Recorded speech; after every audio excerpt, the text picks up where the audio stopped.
everybody, welcome back to another episode of Heels and Spiels. I'm Pahul. And I'm Asad. And it's really great to be back. We hope everyone had a great spring break, even though it snowed. Yeah. We were just talking about that, it's so sucky. Yeah. We need the good weather. It's almost April. It's like spring break and we still have cold weather, so I was like, it's not good. I was driving back from the city and it started snowing and I was like, this is not happening right now. I literally thought I was hallucinating. It's freezing cold today too. Yeah. But anyways, hopefully we'll have warm weather soon. But this episode we're going to be talking a little bit about mental health, regarding stress, anxiety. Finals are coming up, midterms just left.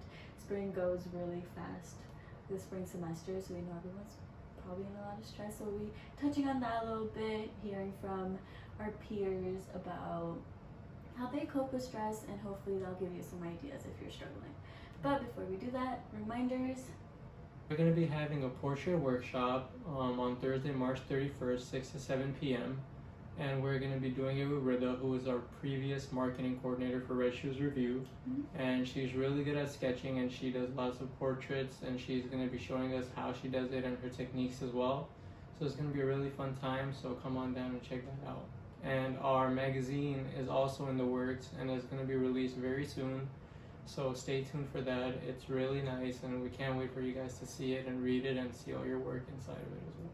Yeah, it's coming together really, really well. We just finished layout and it's going to go to printing soon, so yay!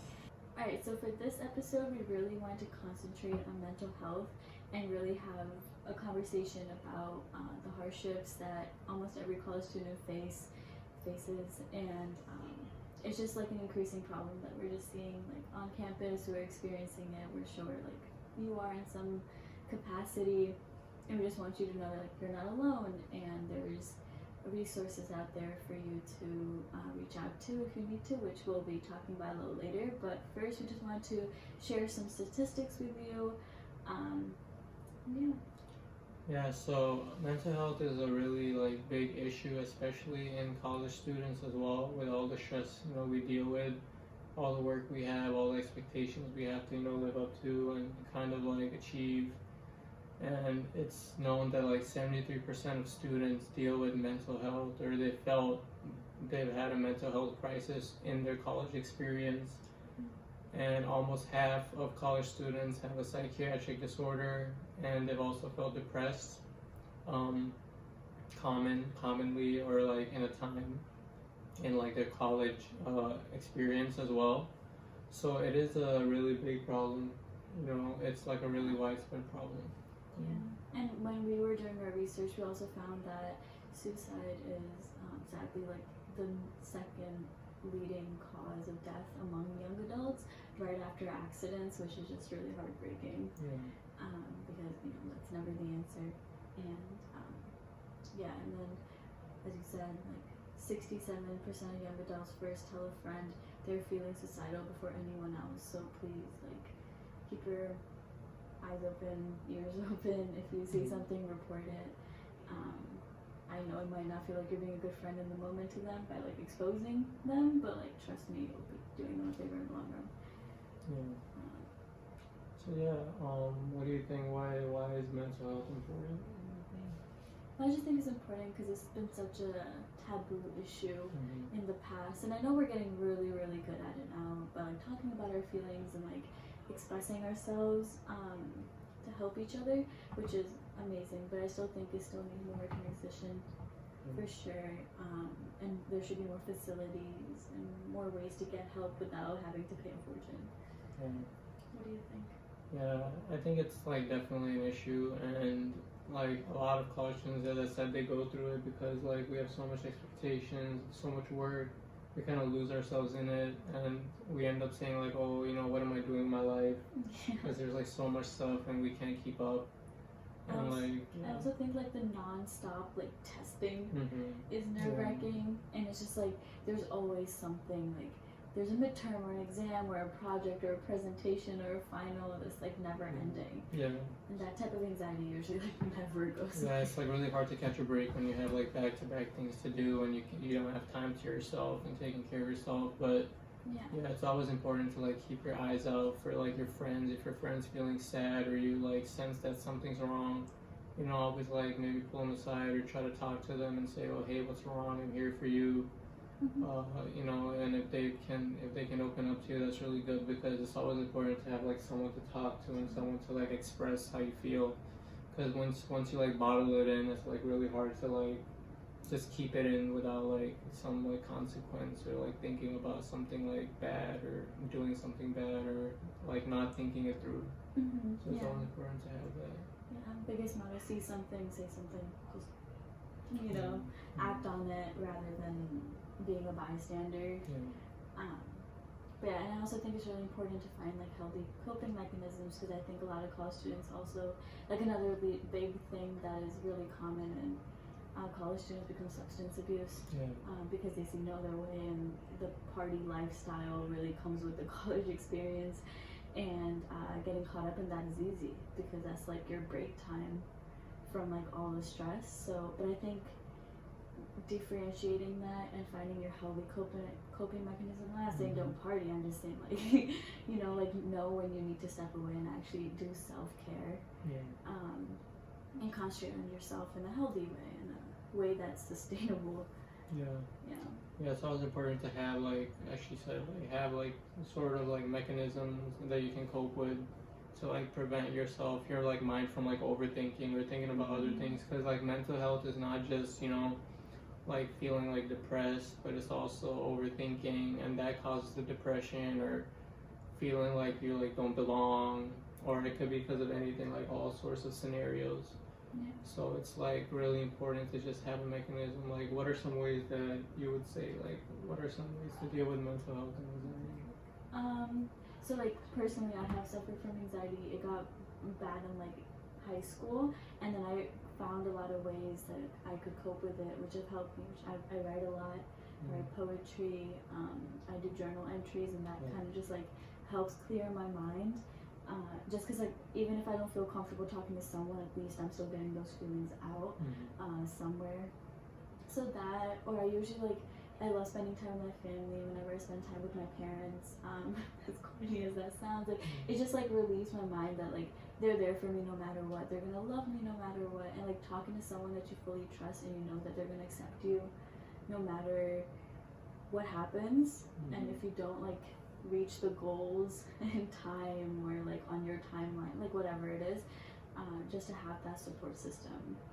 So I reach out to them, and I just, you know, go watch a movie. We don't even have to be talking about the issue. It's just like having someone there per se in that moment, so I don't feel alone. What about you? So I like used to be like, I used to get like, I still get anxiety like sometimes, like, oh, if I have like an exam or a lot to do, I'm like, oh, you know, what should I do? Like my mind goes everywhere. But I think it's really good to, like, as you said, like journal entries, and just like just writing somewhere like how you feel or what you're thinking, because like just having an outlet and letting it out and expressing it to someone, or writing it down, or doing something to like just you know, let it out, that's really important. So yeah, I like sometimes I journal, or like write down the things that are like bothering me, and then like just try to think through them maybe sometimes, or just even when I write them, like it kind of lets go, like I kind of let it go. And also like mindfulness, just practicing that, and just living with like kind of gratitude, and just living every moment like in the present, and knowing like, oh, like I'm living this moment right now, so you know I should appreciate it. And like sometimes it's like hard to like appreciate it, right? Like in like a position you're in maybe, or you're not feeling well, this, that, but it's always good to know like that regardless of like whatever happens, like you're not alone, and you always have someone, and you can do like all sorts of like things to cope with it. And there's many ways, because it's like such a prevalent issue. Like it's one thing that I think every college student's felt. Like even if you come from different backgrounds, different places, it's like a universal theme of like mental health, and you know, having that problem. So mindfulness, journaling, also like just take a deep breath. Like if you're ever like like really, like if you're like ever like in a stressful situation, just like close your eyes, take a deep breath, because like then you'll like make the like have a better way of making decisions and stuff. So clears your mind, puts your mind right back on the right track, keeps you from like kind of meditation is a really good one. Closing your eyes and just like focusing on your breathing, and whatever comes to your mind, you just like let it go. Like don't focus on it. You just come back to your breathing, and that's like mindfulness meditation. That's a really good thing. Yeah, I read about it. Yeah. I do it. Look at you practicing here. That's really really good. But now that you've heard about our coping mechanisms, let's hear a little bit what some of your peers do. Hi, my name is Sergio, and I deal with stress by having 8 hours of sleep, and I take deep breaths. Hi, my name is Kareem, and when I'm stressed, I hit the gym.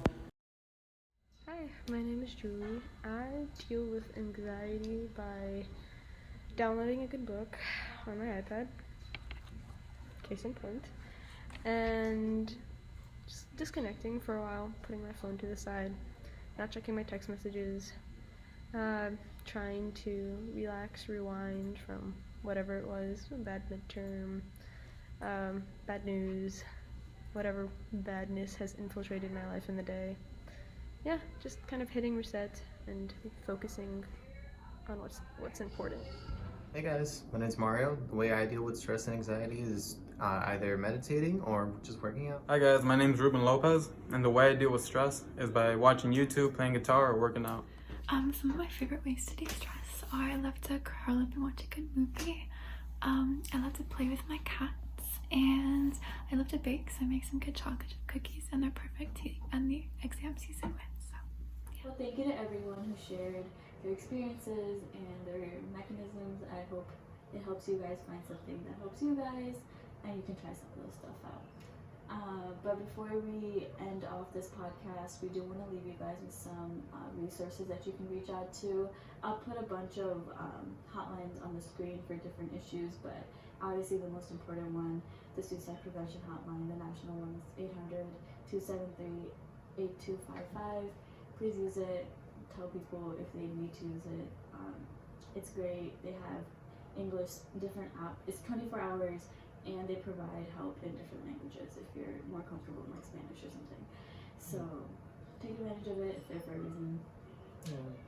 Yeah. And you can also check out the UIC Counseling Center for if you have any problems or you need someone to talk to or psychiatric help, whatever it is. It's located at 1200 West Harrison Street, the Suite 2010 in the Student Services Building.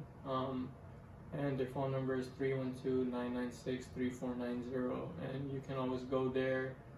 They have 24/7 crisis counseling, and it's just a really good local resource that you can use to kind of like have a way of like coping as well and like reaching out and using your resources. So that's really good. And I'm pretty sure if you have campus care, you can reach out to get like actual therapy and actually get signed up with a psychologist or something. I'm not sure. I don't have campus care, so I would just call them, ask them. I'm sure they can help you out. But yeah, thank you everybody. I know this was kind of a heavy episode, but we thought it was an important thing to talk about. Thanks for watching. Remember to come out to our event on Thursday. The link will be in our link tree. It's on Thursday. Show out, come sketch. Yeah, it's gonna good. be really fun. It's a good coping mechanism, drawing. Yeah, Get drawing your feelings out. But yeah, we hope to see you, and we'll see you all next time. Alrighty, bye guys. Bye.